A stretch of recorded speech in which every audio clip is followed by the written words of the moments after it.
my pleasure to introduce Lizzie Burgiss from Virginia Tech, who is our invited speaker today. And this is very much appreciated because she's not in England, she's not in the UK, she's in Virginia, and it's 7 o'clock at her end. So this is very much appreciated, and you don't know how much we really I mean, how much we appreciate this gesture of yours. So Lizzie is, some of you may know her. She attended last year the NLP AI conference in Lancaster, the Natural Language Processing and NLP and AI for cybersecurity, and she won the prize for the best presentation. She recently won also the first prize, the first award in a hackathon in the United States, and she received the award, the best use of artificial intelligence. So she's actually winning awards, and she's working in this area with a lot of enthusiasm. She's an AI innovator, promoter, and researcher. So Lizzie, it is my pleasure to welcome you, and thank you very much for agreeing to give this talk. We look forward to your presentation. Thank you so much. So today we're going to be talking about the uses of AI in academia and the ethics that come with it, because this is such an evolving landscape. And if you want to follow along, the slides are public. They're at tinyurl.com/AI ethics LB. And I'll also send them out later. And yeah, so the first thing is the overview. So today we're going to first identify the impacts on educational institutions and students, pinpoint ethical considerations on AI adoption in academic settings, explore the current state of AI in scholarly research and writing, which is really exciting. And then also, it's going to be more open-ended. So we're going to develop personal ethics and conclusions on AI use in academia, and then outline further directions and impacts for that use. And this QR code, which we're going to use later, is to a public whiteboard that is for an activity on developing those personal ethics and conclusions and further directions for the impacts of AI. So we'll get to that later.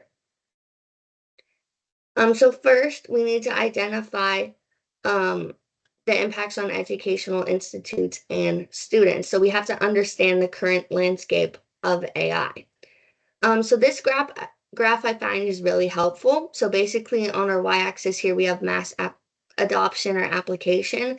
And then on the x-axis, we have different types of platforms for AI. The one that we're really going to be talking about today is these chatbots that use natural language processing.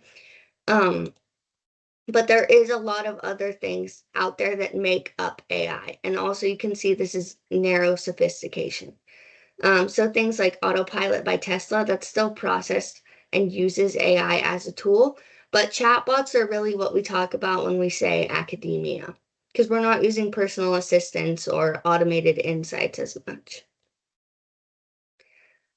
Here is another graph. So basically, this says how the percentage of teachers who are using integrated AI into their daily teaching practices. So think on a day-to-day basis, what are teachers actually using in their workplace? And 60% of them are saying, yes, on a day-to-day basis, globally, I am using AI in my daily teaching practices, which is an extremely significant portion of the teaching population. So this is a really prevalent issue, and it also impacts students as well. So the things that they're using AI for is mostly AI-powered educational games, which is also really interesting. And then second is automated grading and feedback systems, chatbots for student support, as we said earlier, adaptive learning things, etc., etc. So it is really in support of students. So think games, grading, feedback, and support. It's not that the AI is directly teaching students at this point in time, at least. So there is a little bit of a gap between the teacher and student adoption of AI. So students are less likely to use AI compared to teachers, which is really fascinating. So we think stereotypically that students would be using AI at higher rates than teachers. But I think due to the climate of teachers being paid less, having less time, having less resources, they're turning to AI as a tool to help move along that process, especially in secondary schools and think K through 12. They really need that tool to be able to assist them in getting things done on time and also providing engaging activities for students. So this one is talking about the future use of AI in classrooms. So we can all probably guess that AI will be used in classrooms from the future, including now. And 61% of comprehensive education is needed for that AI to be able to be used in classroom. So that's a huge gap. Think 61% of all people out there think that in their classroom, they're not getting enough information on how to actually use AI. They're just either being presented it with no instruction or they're coming across it on their own and have to figure it out for themselves. So with anything, you need education before you use a new tool. Like when we started using the internet as little kids, we were introduced to it and then taught the safety of it, how to use it, what kind of things can I do with it, etc. And people aren't getting that with AI. And I think that's where a lot of the gaps in education translate into people being either afraid of it or it not being widely adopted. So that's basically the landscape of what AI in education looks like right now. So now we're going to pinpoint some more ethical considerations of AI adoption in academic settings. So the first thing we're looking at is there's a lot of different uses for AI. I'm sure that we all actually use it probably in our daily lives at this point. So some ethical concerns, there's a lot of uses, but we're just going to look at ones that are more controversial. Is first of all, the first thing that comes to mind is using AI to generate entire essays or written assignments that are then turned in by students. And also, that is reported at 60% of teachers who believe that their students are in fact doing this. That's 64%. And personally, I would trust teachers to have some awareness of what is happening because they're also grading. But think about the teachers are maybe under or overestimating this, but it is a more reliable metric of data than having students confess themselves whether they are or are not using it. A second ethical concern is utilizing chatbots or voice assistants during exams. I feel like this is one of those that is overestimated. So teachers are saying 31% of their students are doing this. I would say that's a little too high, but still there is a major concern for it. And then employing AI-driven translation tools during assessments. I know personally my school has a problem with this. So I go to Virginia Tech, I'm an undergrad there, and our language department has had to implement a lot of different policies into their honor code because this is happening. So it is very prevalent. And then copying or sharing AI-generated code or algorithm for coding assessments. There's a lot of educational gap in the computer science and software and cybersecurity landscapes, especially for marginalized communities. So sometimes people are turning to AI to complete those assignments and get that degree out of necessity. And I feel like we need to question further as to why people are doing this instead of just immediately reprimand them for doing so. So again, uses, people are really concerned about using in assessments or generating entire assignments and then submitting them. This one I feel is more accurate. So 3% of students are reporting that they are in fact using it to write their entire assessments and then without editing it, then submitting. So that's only people who are willing to submit, are willing to admit. And the rest, so there is a higher percentage. It's more than 3%, but 3% is still significant in this case. And also, a personal concern is the fact that people are saying, I use AI in this way, but it's none of these above ways that are stereotypically coming to mind. And it's 47%. That's almost half of people are using AI in a way that we are not immediately aware of. So we really need to, as researchers and people just going about our daily lives, figure out what that is. So A, we can make AI better attuned to that, but B, figure out what the ethical considerations are of those extra uses.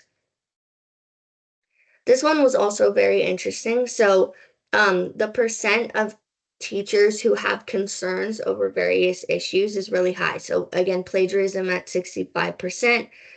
Reduced human interaction and learning is also really important. We'll see that later with students who have learning disabilities being thrown to the side and having less human interaction because of the introduction of AI. Then 42% data privacy and security. So this is always a concern with every tool. I'd say while it is a 42%, it is high and really forefront in people's minds. With any data tool or online platform, that is going to be people's number one concern. And then 30% unequal access to AI-powered resources. This one is really interesting, and I'm currently working on more research into it. And so we're also seeing that there is a really big economic gap between people who have used ChatGPT. So here you can see we're at like 45% of people who have heard of ChatGPT who are up to 10,000, but then the increase is pretty steady over these pay areas. But then who have used ChatGPT, this increase is not as steady. And we're also seeing a huge gap in between the lowest and highest income brackets. So there really is a group of people who are disenfranchised and don't have access to this equipment, which is then impacting how they're doing in school, how they're interacting with other people. Will they have the skills in the future to work on this AI and use these tools in their workplace if they weren't exposed to it previously? And then some more. So supporting students with learning difficulties. So this means that in classrooms, if teachers have students with learning difficulties, the teachers are then giving them AI as a tool to support them. A lot of people are concerned with the fact that this AI may be replacing one-on-one personal interaction between those students and figuring out what they need out of classrooms and teachers. The AI is filling that gap for them, but it really needs to be a both thing. So AI needs to be used as a tool to support those students, but then also the students need to have access with supports, teachers. They need to have a network. AI can't do the whole job for them. Again, what we talked about previously, the quizzes and assignments, generating assignments by teachers. Some people have a concern with not being comprehensive, or if some students have access to AI, they could basically reverse engineer what the questions would be, and that is unfair in the schooling practices. And then providing academic support to struggling students. So what we said before, it needs to be a tool to support these students, not a replacement of a one-on-one human interaction and support network. Again, all of this is the same: data privacy, concerns about potential bias in AI tools, concerns for your ability to use the tools and products comprehensively, lack of school districts having access to the tools. And this is with users and non-users. They usually feel the same about these concerns, so that really does validate them. So next we're going to transition a little bit and explore the state of AI in scholarly research, not just in the classroom. So I actually did a research project on predatory publication of AI-generated research papers that I presented at the first international conference for natural language processing and AI for cybersecurity.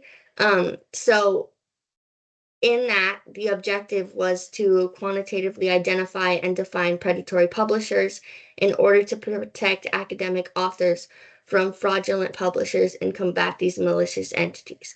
So basically, that's a lot of academic jargon, but what it boils down to is when you are a researcher, you work so hard on your research, and then you have to find a venue in which you want to publish it.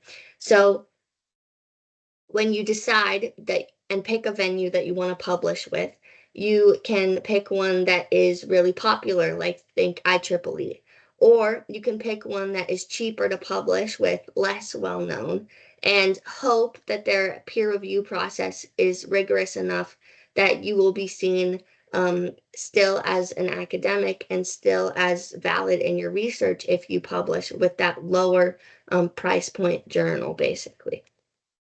So our experiment was that we generated a bunch of AI papers. So we fully gave a prompt and asked for fake sources, some fake informations in the paper, and then we submitted those fake papers that were generated by AI to a bunch of really commonly known, possibly predatory publishers. So what happened is we have a lot of different categories. So we have computer science, engineering, communication, business, all things in that nature, and we're submitting those fake papers to them. And this research, we did 256 submissions of those papers.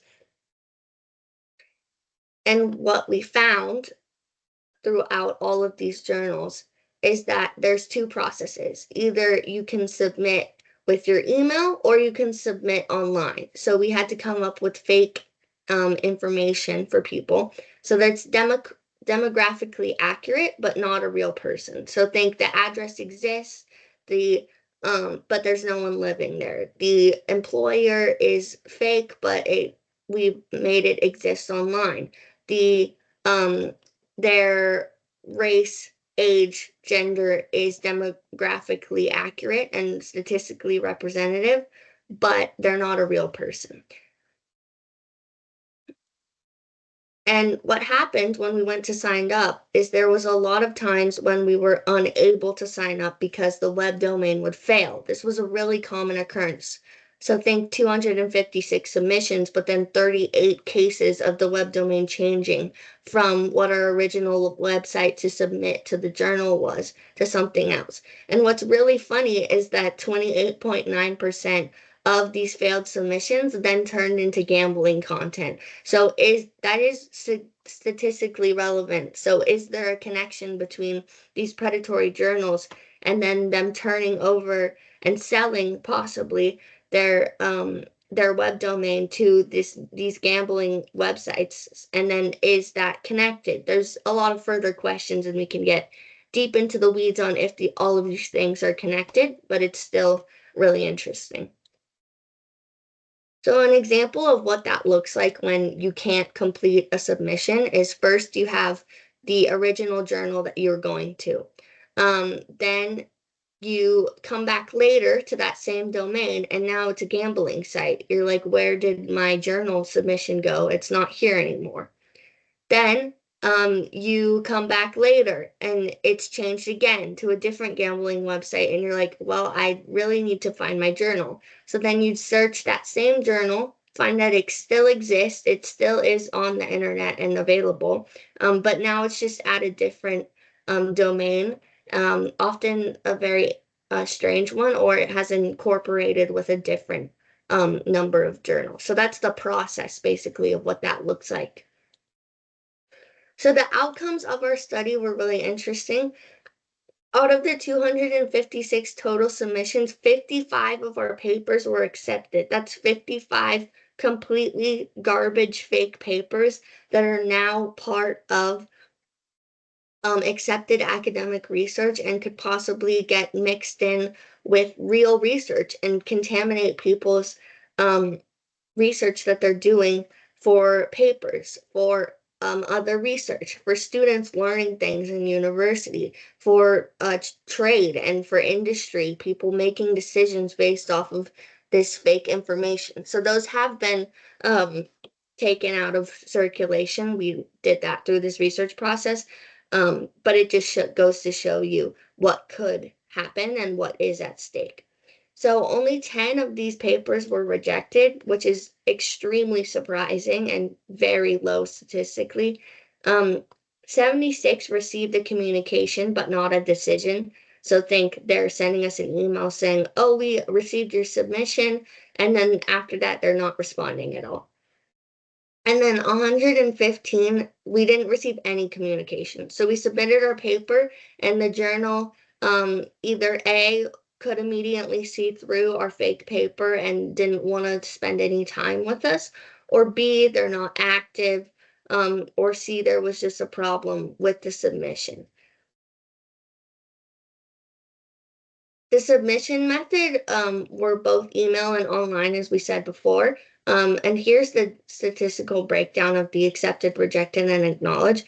So you can see that email submission for the acceptance rate is a little bit more predatory. That was our original hypothesis, but then we found out that it's basically equal, which is really strange. So we're thinking in the conclusion of this research that email submission might be less predatory than we originally thought because it requires that one-on-one human interaction that can better identify AI than maybe those online submissions that we said before. There's also, what's really interesting, some major hotspots in these publisher locations. So the south of the UK, New York in the United States, and then the south of India. So these are really huge hotspots where there's a ton of different of these predatory publishers who are accepting our completely fake papers. So that is also interesting and leads us to believe that there is some connection there. The fees, just some insight into what they're asking for. So when you submit, you have to pay a fee for publishing. And what we found was that the $50 to $349 range was the most common for predatory publishing. So this is like the holy grail of our research, what you're looking at right here. This is 4 different examples of our completely bogus, jargony, fake citation, not accurate statistic papers being published to people's websites, A, with probably little to no peer review, and B, without us signing off on them actually publishing and making money off of our papers. So as you can see, there's also 3 different duplicates of the same exact paper. So these journals should have also realized that beforehand. So A, they're not checking if the research is accurate. B, they're not checking for actual citations. And then C, they're not checking for duplicate papers published on other journals, which is a big red flag in academic research. So the results, we actually found out that there is a really huge connection between different locations and also 3 individuals who are running basically these 6 different journals. And all of these 6 journals are subsidiary companies of a larger company called Omics Group. And what's really interesting about Omics Group is that in April of 2019, the Federal Trade Commission in the US sued them for $50.1 million because they were publishing fake news. But in our research study, Omics Group journals were continuing to accept our fake news journals, which is extremely interesting and just proves that they're highly in violation of this case that they had to pay $50 million for. So just to go over it one more time, there was an extremely high acceptance rate of our completely fake papers. We then figured out that a lot of this similar bad actors are collaborating to run all of these journals. And then further in our research, if you read more, there's solutions to it. So we came up with an author's rubric of how you can identify a journal to submit to and what that looks like, how to go through the process, support through the process, and then also when you are submitting, current evaluation through each step of am I being safe? is my research going to be seen as academic and valid work, etc. So now we're going to work on our personal ethical conclusions through all of this. So a lot of these things that I've talked about previously is reviewed here. So ethical concerns, there are many, many, many of them with AI. And I also want to say that I use AI on a daily basis. I'm a student. I'm really interested in this, and I think that it is a valuable tool, but there's a way to do it. And right now it's just kind of the Wild West, especially in academia. So there are many ethical concerns, but they're all very solvable. So that's what we're trying to do today, is develop our personal ethics of what we should do with AI and how we should use it in our daily basis and in our workplace. And when we go out into fields, how we tell other people that they should interact with it. So to get into some of the ethical concerns with all of those graphs that we looked at, we talked about degraded trust, research databases being contaminated by AI-generated fake news. So think all of those papers that were accepted for a short period of time through our research. These companies being sued by the FTC, but still engaging in the problem. So there is a reckless disregard to the law, essentially, in publishing fake news because of the excitement and the capital that AI is generating. The accuracy of AI-powered auto-grading, some people argue that it's not accurate. It's going to skip over someone's correct answer on accident, and that's going to put someone at risk of getting a bad grade and just spiraling. Chatbots not being seen as a replacement and not in addition to one-on-ones. So think back to when we're talking about students with learning disabilities. AI needs to be a tool to support them, not a replacement for that personal connection and community building. Again, negative impact on learning experience. So some people just don't know how to use AI yet, and that is negatively impacting their interactions with AI in the classroom, and further further applying to the fact that they're not getting the most out of their education. And if they had that essential education on how to use AI, what it does, what it looks like, then they would be more willing to interact with it and really thrive using it. Again, we talked about assignment generation, cheating, and plagiarizing. Lack of full understanding of material due to reliance on AI. So think I'm doing all my assignments, I'm just copy and pasting them into a chat bot and it's giving me the answers. I'm not getting anything out of that interaction. I'm not learning anything. It's just a means to an end. Periodically, but then in the future, I will still need to know all of this information, and I missed that crucial step. Again, data privacy and security of students and teachers. This is always a concern with any internet product, and it is a valid concern. It's just a common one that is not specific to AI in of itself. Unequal access to AI-powered resources. So students, school districts, communities with less capital and resources to obtain AI tools and comprehensive education on how to use them are going to be farther behind when they get to the workforce and need to use those tools. We talked previously about students with learning disabilities using AI as a cop-out for supporting struggling students. Again, potential bias in AI tools and products. So if AI is trained off of the mass amounts of data that are on the internet, there are personal biases on the internet due to the nature of it. Well, AI, some people are concerned that AI will then take all of those biases and apply it to things like grading, how it interacts with different individuals. And this could be a really big problem if AI is discriminating against certain groups of people. Lack of technology in school districts with already fewer resources, and then a spread of false information into academic databases. So think that those fake papers that we researched into. and then distrust in academia due to AI use and possible resulting errors. So now we're going to move into a quick activity. If you scan this QR code with your phone, you can go to a whiteboard.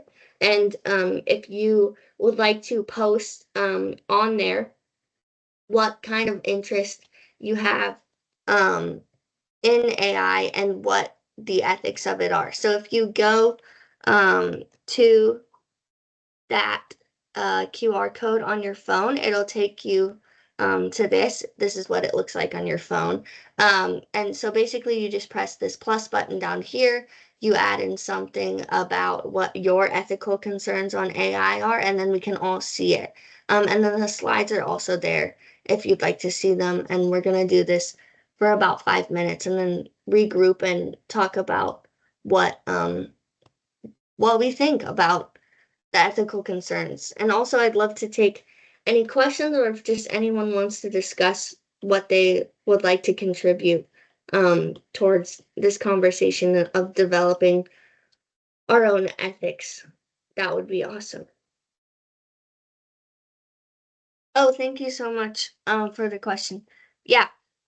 So wonder how you plan to deal with these accepted papers. Are they still live in these credited journals? So yeah, we sent cease and desist letters to all of these journals telling them that this is a fake paper and that personally they need to develop their review process better. And we understand that that takes a lot of time and resources.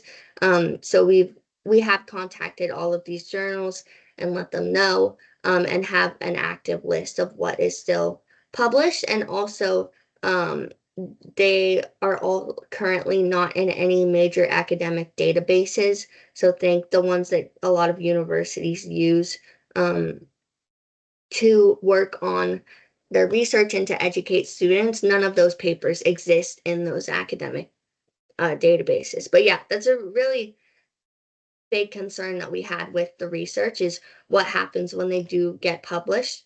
So yes, we have basically damage controlled that whole situation as part of the research process. Did any of them reply at all? They did not reply. I think it's a out of embarrassment. So people they did take down those articles, but they didn't reply to our message. So we know that they saw it and they took action because of it, but then they're not engaging with us further on those conversations. Okay, we're just gonna take a few more seconds, and then we'll talk about what we're thinking in terms of our own ethical considerations. All right, so on our whiteboard right here, we have so algorithmic bias, and then inequalities, which I think is phenomenal to be aware of that because of we have to be aware that that AI is trained off of the massive data that is available through the internet. And then also, what does that entail? So what does it look like for one person to interact with AI versus another? Does AI know that they're interacting with a different kind of person? At this point, yes, they do. That is something that's built into it. And also, what are the inequalities that come with that? So that's phenomenal. If the person who wrote that wants to jump in, that would be great. Or we can also just move on to the next thing. But thank you so much. Okay, we have another one. That's awesome. So algorithmic bias. Wonder the role of humans in AI generated publications. So I believe that this is asking what the role is in human generation of AI publications. So we don't know is the problem. We don't know what that entails because no one is transparent about what their peer review process looks like when you get down to those predatory journals, which is really concerning. So we don't know, is a person actually ever reading this? Is it just going straight to the website and being published? Is it Is it going through just an AI checker? Is it going through a plagiarism checker, et cetera, et cetera? So there really is a lack of transparency, and we're not able to engage with these individuals who are running these businesses. And that is basically leaves us to that exact question of what are the role of humans in those AI generated publications.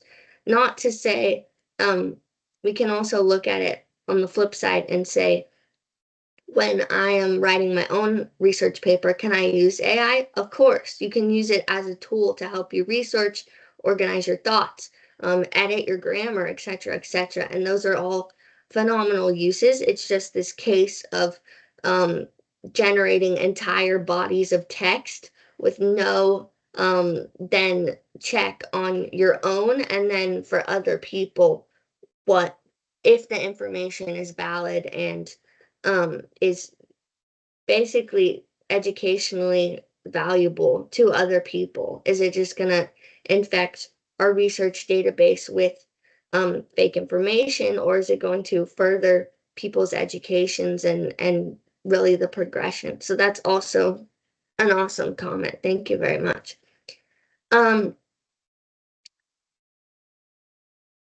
Okay, awesome. We just got another one.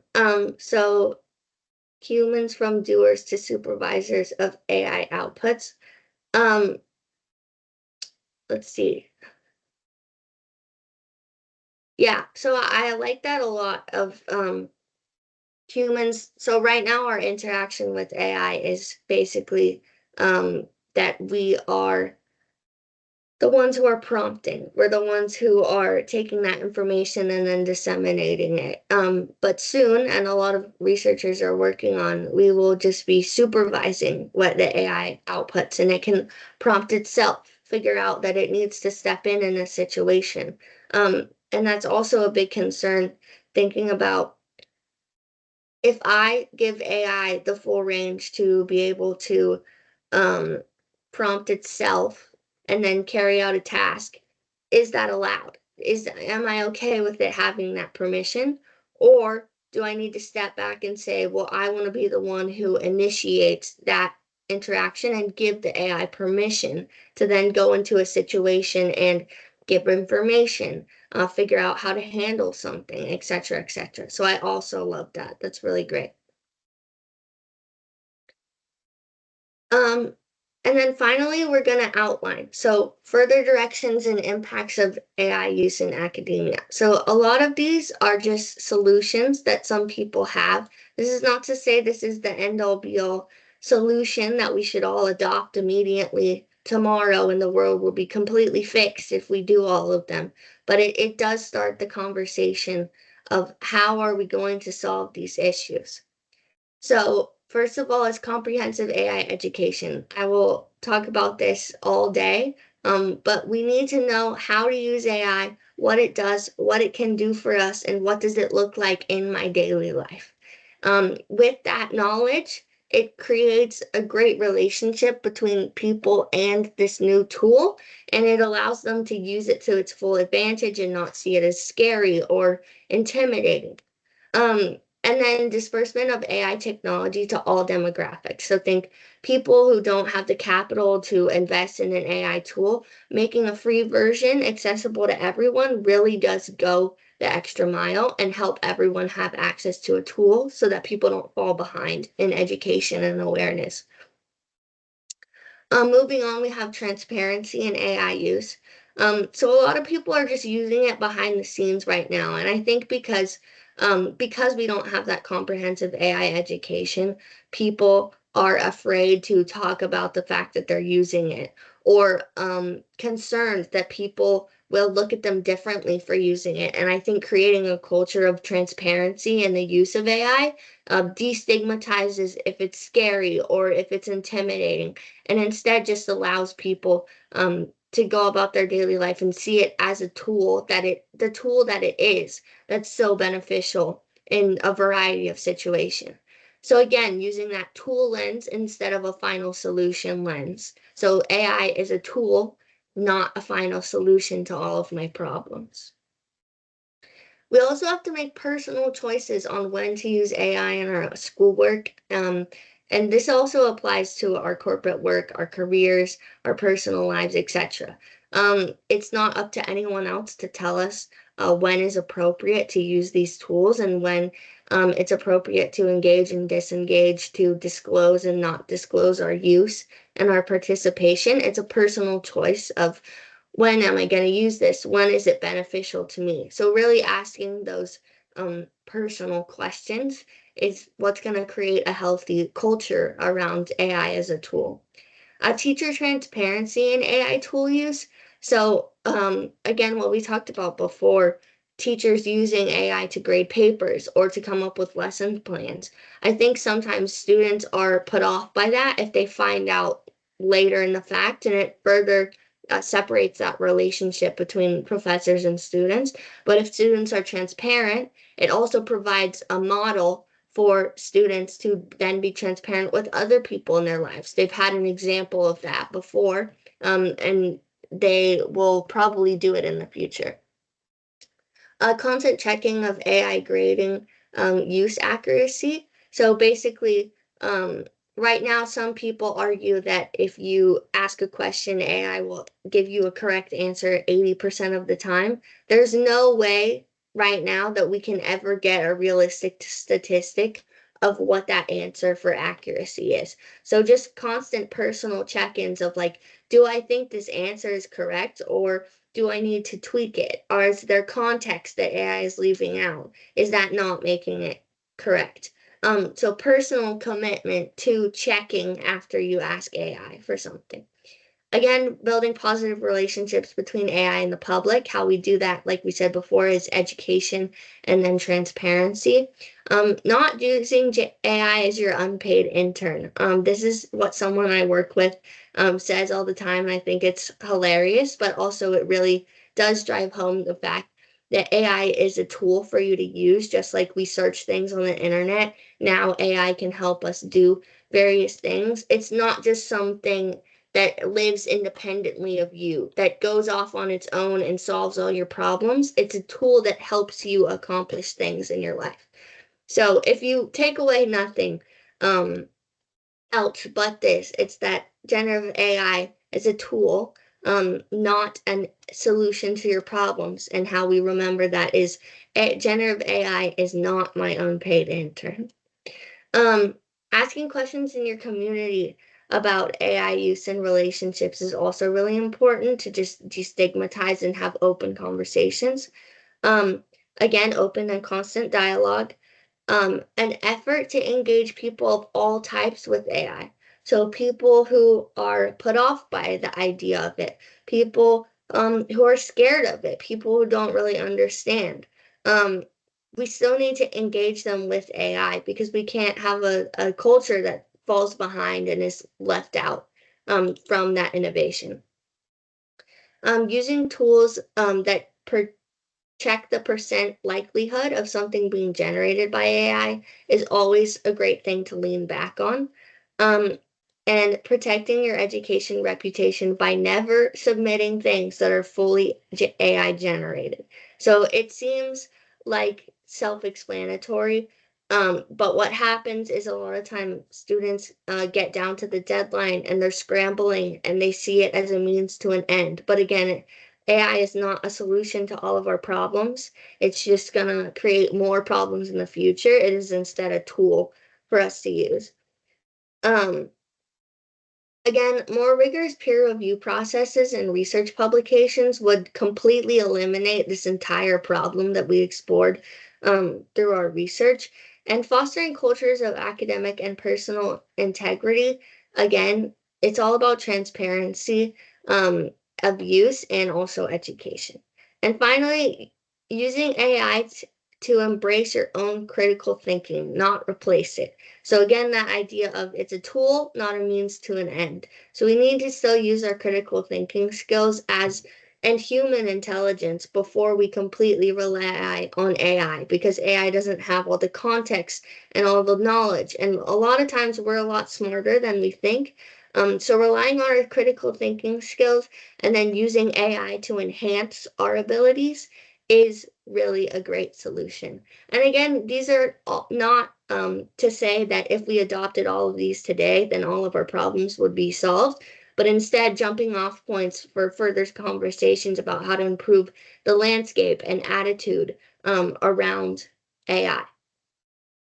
So those were all of our great points today, talking about exploring generative AI in the academic context. And I'd love to hear questions that anyone has, or also just if you want to contribute something in terms of what you think would be beneficial for people to do in academia regarding AI. Thank you very much, Lizzie. Excellent talk, very inspiring and very informative. Thank you very much. So I would like to welcome and invite the students and those attending to ask questions. I mean, I have a couple of questions myself, but I'll give the priority to students if they have any questions. Okay, while we're waiting for them to ask a question, I would like to say, talking about predatory publishers. So it is very interesting that even some supposedly well-established publishers act in a very, I would say, unethical way. So there is a very well-known publisher from Germany. I don't know whether it's very known, but it's one of the well-known ones. They normally publish books in linguistics. And many people, what they do is when they finish their PhD, especially people in Spain do this, but also in other European countries, they send a text to this German publisher, Peter Lang. And actually what they agree is that they have to pay about 4,000 or 5,000 euro, and they hardly do any reviewing, just having a quick look and suggesting some fixes, mainly stylistical or spelling, and then they publish this as long as you pay the money. So in my view, this is also very similar to what the predatory publishers do, and unfortunately, some people don't know this, and this publisher for some reason has some high standing in the ranking. I cannot understand this.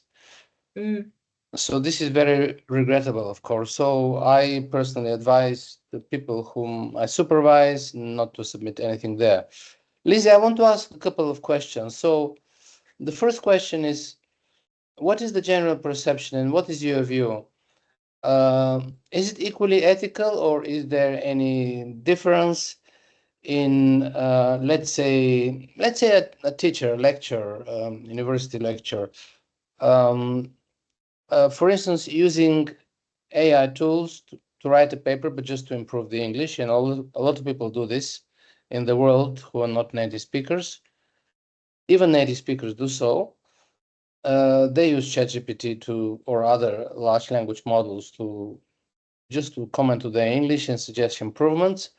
And also somebody who doesn't know, let's say a lecturer who has a group activity, a practical session with the students, and asks one of those programs to generate some group activities, some practical sessions for them. So in the first case, it only has to do with some language polishes. In the second case, it has to do with more there is some more authorship from the AI tool. So what is your view? Is this equally acceptable, or is there some... I think that in the case of editing for grammar, especially for people where the language that they're submitting a paper in is not their first language, I think that that's a phenomenal, extremely ethical use, and it should be widely adopted by people. So I think that is a phenomenal use of AI, and really shows its capabilities. And then for the generating activities, I think that's also very ethical. I think the only step that you need to do in order to ensure that you are being responsible is giving the AI the full context of what the situation is. So what do my students like to engage in? What am I actually learning? What level are they on? So giving context. And then once the AI has given you ideas of what those activities should be, just going and making sure and assessing that those activities will actually be applicable to what I'm teaching about? Will my students actually find this engaging? Is it appropriate for the ages that my students are, etc.? So I think that is all still completely fine. There's just one more step of making sure that it is actually going to best serve the students. And I think sometimes people skip over that step, but it's quick, really, and it makes a big difference. So yes, I think both of those are very ethical situations and great uses to implement AI. So let's have a look at another scenario. So students is writing a coursework, an essay, Mm-hmm. and they use an AI tool to write the essay for them. So let's say some of the AI tools, I mean, basically they go creatively in the sense that they summarize, they try to find facts from the internet in order to write the essay. Other AI tools simply rewrite existing texts, which borders plagiarism. So how do we distinguish those things, and how do we regard those things from ethical point of view? Yeah. So my baseline that I've been using right now, which seems to work really great, it comes in two parts. So the first part is when you're actually creating your assignment or your paper, whatever you're working on. So the steps for that is you need to always still do your own research, even if it is just asking AI, hey, can you tell me more about this topic? You need to then process that in your brain and then evaluate it, summarize it in your own words, and then have the AI give you advice on how to write something. Then you can use it to edit your grammar. Then you can go back and ask it, does it answer these questions? But there still needs to be that essential step of you processing the information in your own head and sitting with the information before it turns into a product that you're going to submit. And then that second part, other than processing it and using your own human intelligence to come up with something new and interesting, is B. I always use a percent likelihood to be generated by AI checker, and there's a ton of them that are free online. And my rule is that if I get 15% or more likelihood that the text was generated by AI, I don't submit it because at that point it's not really my work, it's the AI's work. And anything less than 15%, that's completely fine. So think when people test for plagiarism, their rule is usually 20%. If your paper flags for 20% or more plagiarism, that's not allowed and you can't do that. But under 20%, that's probably just some commonality you had with other thinkers and researchers. So I apply that same rule to AI and its likelihood of being generated. But yeah, I think that's a really great question. And some university, including Lancaster University, what they do when they present the coursework, the assignments to the lecturers to mark, they also provide percentage likelihood of this text being generated by AI. And we have seen some cases where this overlap or likelihood is more than 60%. So how do you view this approach? Do you think it's the right one, and what should the university or the lecturers do? Yeah, I think transparency. I think a lot of professors should write into their syllabus what their expectations are for those percentage scores and possibly even give students access to a link to give them an example of what so that they can run through the paper themselves and see what their score would be. But I think it needs to be approached just like plagiarism is approached because in reality, if we're not coming up with things on our own to some extent, then that isn't doing an assignment fully or contributing to the academic space. It's all about adding something new. We can't just repeat what other people have already said and pass it off as our own. And that is what's happening when there's such a high likelihood of AI writing your paper. Thank you. We have a question from Tao Yin Yan. Tao? Yes, hello, thank you. Thank you, Lizzie. So my question is actually related to what Rosalind, your first question. So you threw like two scenarios. One is more like using AI for just grammar checking, polishing the language, and then the second is like kind of designing some kind of activity to use in the classroom. So it's more like authorship related things. So I was wondering for the second one, like the designing activity, if this is not, if the activity is not used in a classroom setting, but it's more like for publication, because I know like for some of the journals or in some field, so the main methodology in the paper is more like you're running a workshop and you're getting people to talk about something, and then you generate a lot of post-it notes, and then you do this sort of qualitative analysis, very in-depth. So this is also acceptable. They were published in this way.